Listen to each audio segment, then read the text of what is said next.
बगीचा में भगवान श्री राम पहुंचे। विश्वामित्र बाबा पहुंचे। विश्वामित्र बाबा भगवान श्री राम जी से बोले, राम ये महाराज जनक का आम्र बगीचा है। आम्र बगीचा मतलब आम का बगीचा।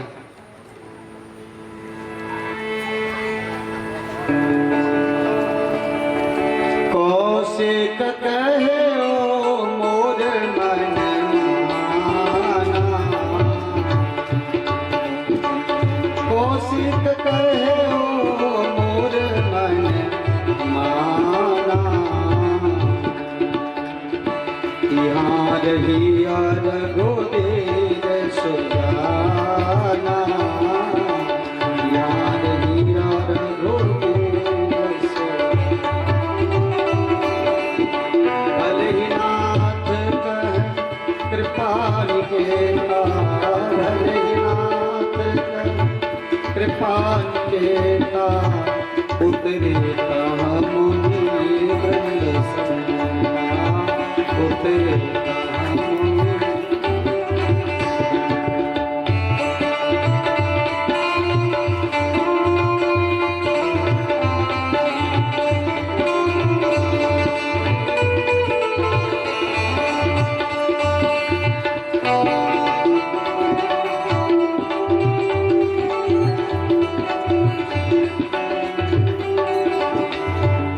भगवान श्री राम जी से विश्वामित्र बाबा बोले, राम ये महाराज जनक का आम्र का बगीचा है, यानी आम का बगीचा है।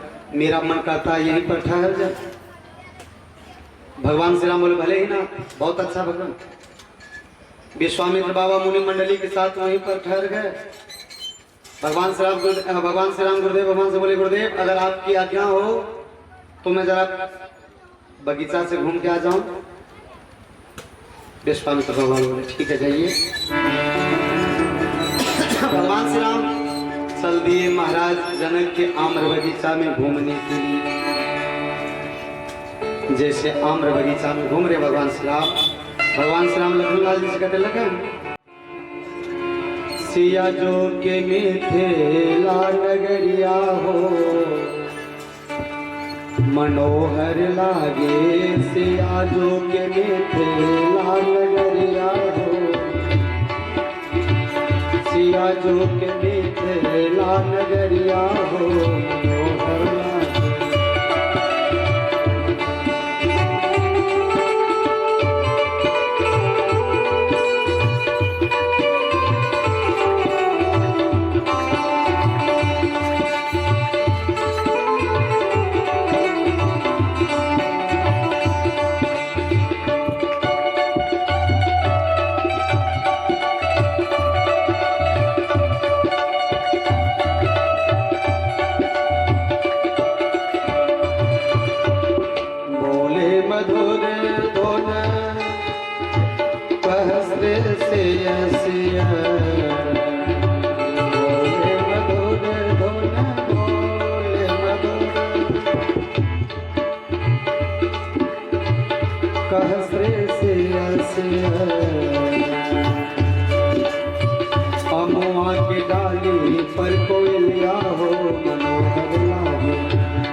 बैठे बनिक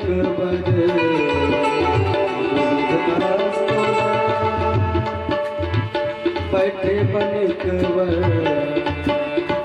बरनी न जाई बजरिया हो मनोहर लागे, बरनी न जाई बजरिया हो मनोहर लागे, सिया जो के मिथे लाल नजरिया हो मनोहर लागे।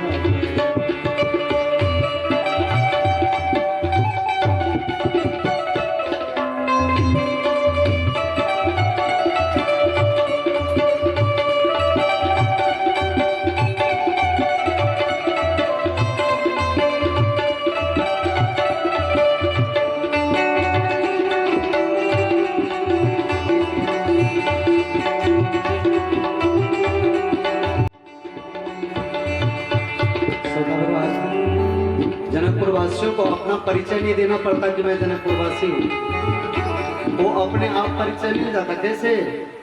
नगर निवास के नैनन सो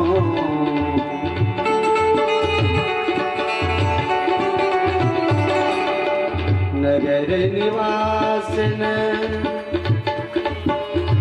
के नैनन सो झलकत प्रेम नजरिया हो मनोहर लागे, झलकत प्रेम नजरिया हो मनोहर लागे, सिया जो के मीठे लाल नजरिया हो मनोहर लागे।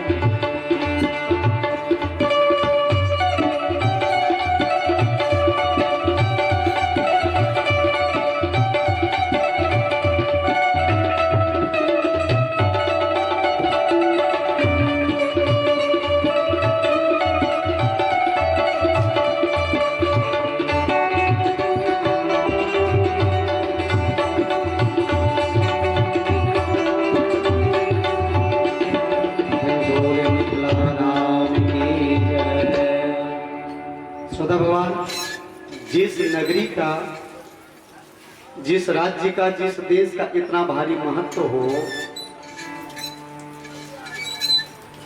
उस नगरी में अकाल पड़ जाए, ये तो गलत बात है ना। जनकपुर में एक बार अकाल पड़ गया, अकाल पड़ गया, क्या है जनकपुर का विशेषता? जनकपुर का विशेषता है, जनकपुर वासी जो है ना,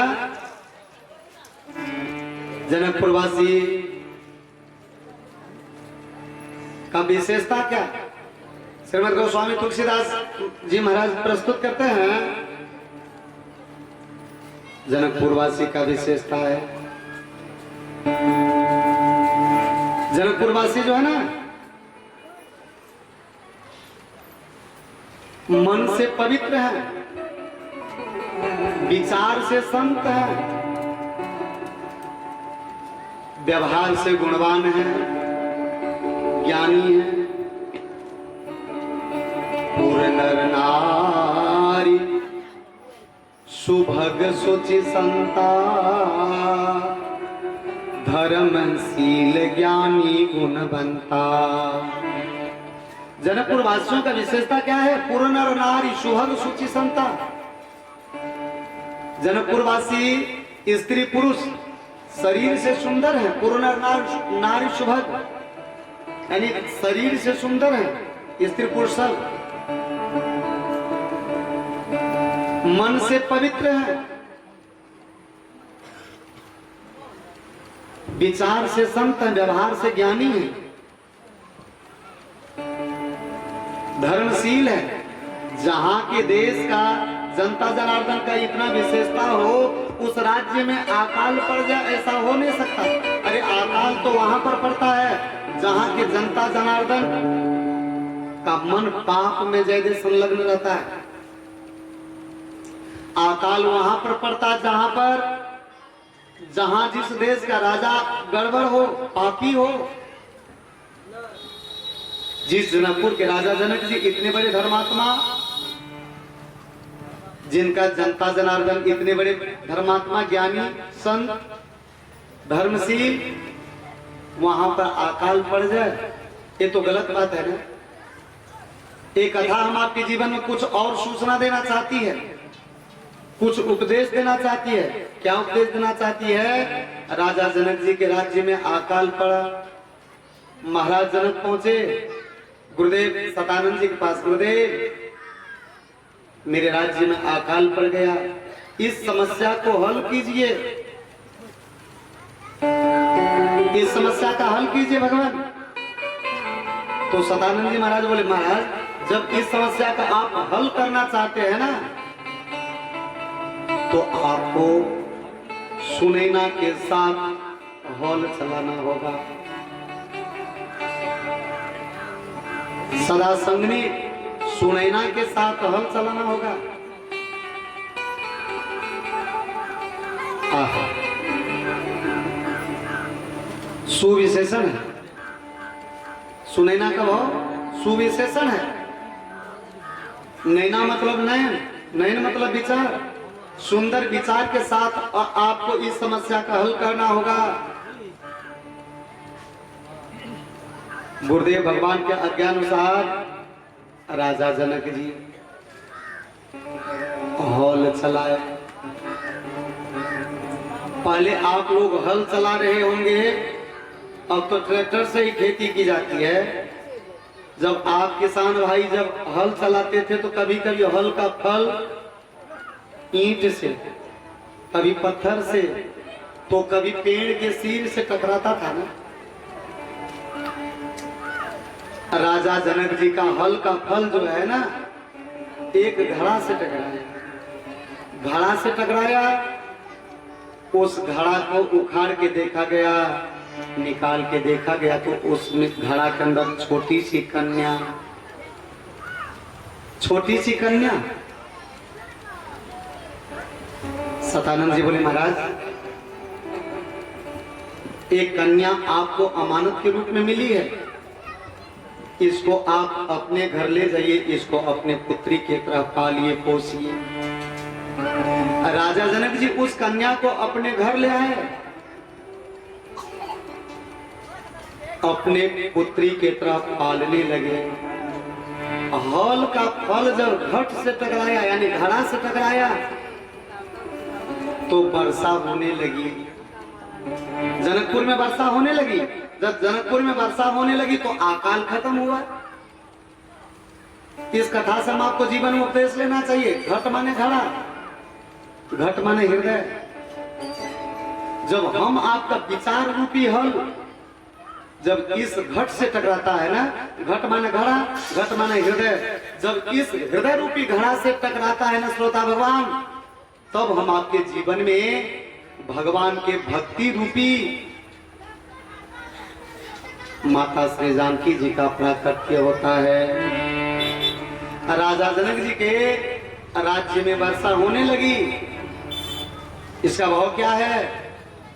आपके जीवन में कितना भी विशेषण क्यों न हो जाए, आप बहुत बड़े ज्ञानी हो जाइए, बहुत बड़े संत हो जाइए, बहुत बड़े धर्मात्मा हो जाइए, जब तक आपके जीवन में भगवान के भक्ति रूपी धन नहीं आएगी ना, तब तक जब तक भगवान के भक्ति रूपी वर्षा आपके जीवन में नहीं होगी ना, तब तक आपके जीवन में रूखा सूखा ये बना रहेगा।